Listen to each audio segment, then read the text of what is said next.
Is it practical to bring real food backpacking? We're gonna give it a try. We have the Jetboil 8-inch ceramic pan. Neat thing about this is it actually comes with its own little spatula. It snaps right into the handle, so we'll be able to use it to flip. We did bring fresh food. A lot of it. We have our cut up vegetables that we did at home. We got some zucchini, some onion, and orange pepper, along with some turmeric and garlic powder in there. We have our sausages, Trader Joe's sausages. They're the Italian ones. We started out when we left home about 11. They were frozen solid. It is now 5 p.m. and they are feeling still cold, which is good, but defrosted. We're also going to add some noodles to our mixture here, and we'll see how that is. And we grabbed some seasoning, some soy sauce, and ketchup and a little bit of oil. Very interesting thing about this spatula, and this will be a good test with our sausages, is it says it has a sharp edge so it could cut. So we'll see if we're going to be able to cut that sausage with this edge. Of course, the one downfall of having fresh food in a pan is we're going to have to wash it. And you got to carry it. And we have to carry it. This is kind of light, but it's not super light. That light. And one of the reasons why we picked this one is you can get much lighter titanium pans, except we're going to be cooking on one of these, although we did bring the rocket, MSR pocket rocket, which has a little bit bigger head on it. Normally when you cook stuff, it'll just get super hot right there. Hopefully this will help radiate some of that heat out. It's definitely thicker and much heavier duty than some of the light titanium pots. We did bring the littlest, tiniest cutting board, but I think we'll try and cut on here, or not really cut, I guess. Oh, that actually works pretty good. It does have a non-stick coating, but it's not PFAS, or it's not the bad stuff, it's a ceramic coating. Put a little bit of oil in there so we can get a little crispy fry going.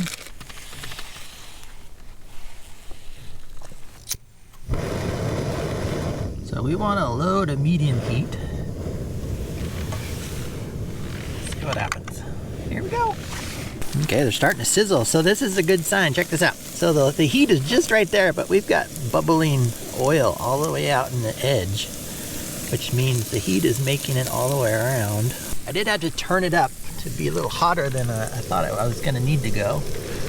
A little windy up here by the lake where we're at, and so some of the heat is definitely escaping. I think next time if I was going to do this again, we'll get a piece of tin foil so we can make like a little impromptu lid to kind of hold the heat in.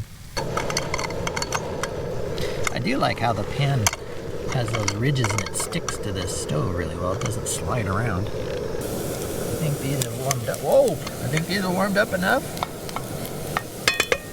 We're gonna throw the veggies in here.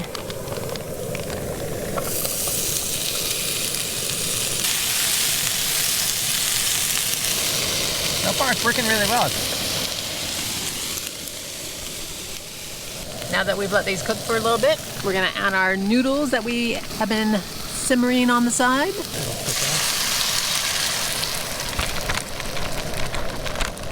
Yeah, that's a lot of food. It is a lot of food, yeah, definitely plenty for 2 people. I like salt. So I made a little itty bitty salt container, especially with these noodles because doesn't have much flavoring. So we're just gonna sprinkle a little salt on there. Salt. What even says salt? Is this one of these little containers you buy, a little packet of them? We got this one. There's a whole bunch of little ones that came with it. And they've worked out really handy for adding things that we need. Now, we're gonna add a little soy sauce. Pro tip, when you are getting some like pre-made food at the grocery store, a lot of times they'll have seasoning packets. That's a good place to grab some to add to your kit for when you're backpacking. Oh, this is messy. Having fresh food does seem like it's taking a lot longer than just boiling water and adding it to the dehydrated pack, but I'm thinking this is going to taste pretty delicious. It's taking way longer and it's going to use a ton of fuel, so keep that in mind. And the stove that we have doesn't get super hot. So maybe somebody knows of a better stove that would work for a pot like this. If you're going to do something like this, it might be a good idea to do something that really just needs to be heated up and adding flavor to it, not necessarily having to cook it up to a certain temperature.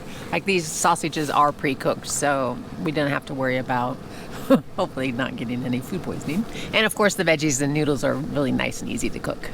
Let's do a taste test. Sausage. Hot. Well, how is it? Oh, good. Hot. Really hot. Is it salty enough? Yeah. The sausage has a nice flavor to it. One thing to note is this handle stayed really cool the entire time it was cooking, so that's worked really well. And we're just going to eat right out of the pan so we don't have to clean anything. Oh, it burns. Somebody else wants to taste a test. When you're at home cutting this stuff up, make sure that you go on the left side and so that you don't have a bunch of leftovers, because we've got a lot of food. The little spatula that it came with actually worked really well. It was sharp enough and it was sturdy enough to cut up these sausages no problem. It was just big enough to stir stuff around. If you're cooking pancakes or something, it might be a little small. I was kind of thinking that it would extend, but it doesn't. But it's nice because it can hook into the handle, so it's like all put together in one little spot. You don't have to worry about losing it. What do we think about the pan? I think it did fantastic, actually. I think it did way better than I thought it was going to do. I thought it was going to just get really hot in the center and really not cook around, but it would be interesting to see what cooking pancakes, because pancakes are going to be real sensitive to how it heats evenly, so maybe we'll have to try that sometime. Since it's got this extra coating in it and we used oil, we're just going to go ahead and wipe it out. And we'll give it a good wash once we're home. So next time we would probably bring a gallon Ziploc bag to put it into, but it did come with its own little bag. It's got a cinch cord on it. It's nice and soft. And there you have it. We are going to put it in our bear bag tonight and hang it up. Would we recommend cooking real food when you're backpacking? I say yes and say no. The yes is it's kind of fun. It does take a really long time, but you can actually make some really good food that actually tastes really good, which sometimes backpacking you don't get.